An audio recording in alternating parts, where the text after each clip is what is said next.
Greetings everyone, Rob Chassner here, continuing in our series of introduction to the different books of the Bible. And this introduction will be for the book of Numbers. And as you read and study the Bible verse by verse, when you get to the book of Numbers, this study can be quite tedious.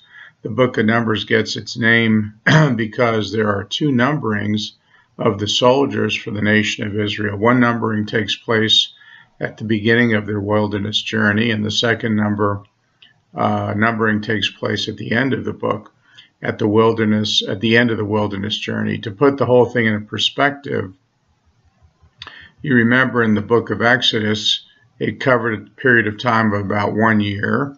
Exodus gives us an historic event, the events of Moses coming and delivering God's people out of Egypt, and Exodus covers the first year that they are out of slavery in Egypt, and they end up camping at the base of Mount Sinai for about 40 days.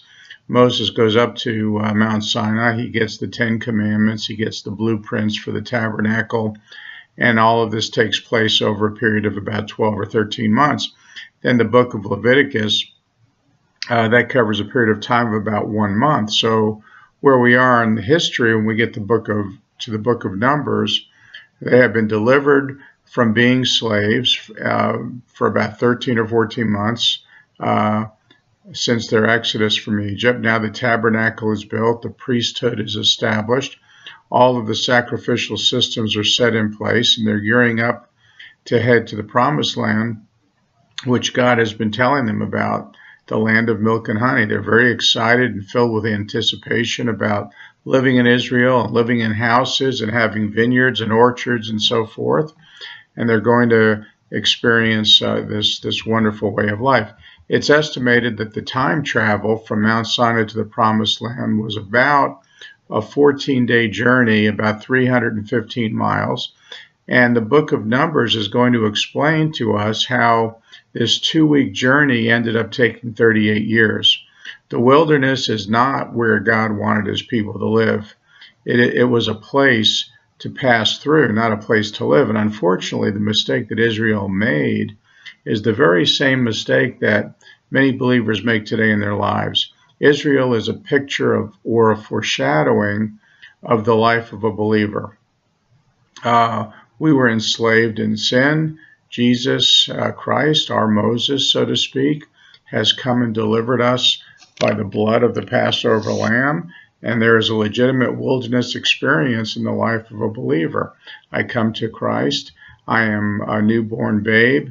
I don't know everything. I just know that I've been saved from hell, and that there's a legitimate period of time where I'm a baby Christian, and baby Christians will mess up from time to time. But there comes a point where you have to grow up and you have to go into the promised land. The promised land is not heaven. The promised land is a picture of the victorious life that the believer can experience now in Jesus Christ, living victoriously for the Lord. Unfortunately, many believers never get there. Many Christians have a wilderness experience.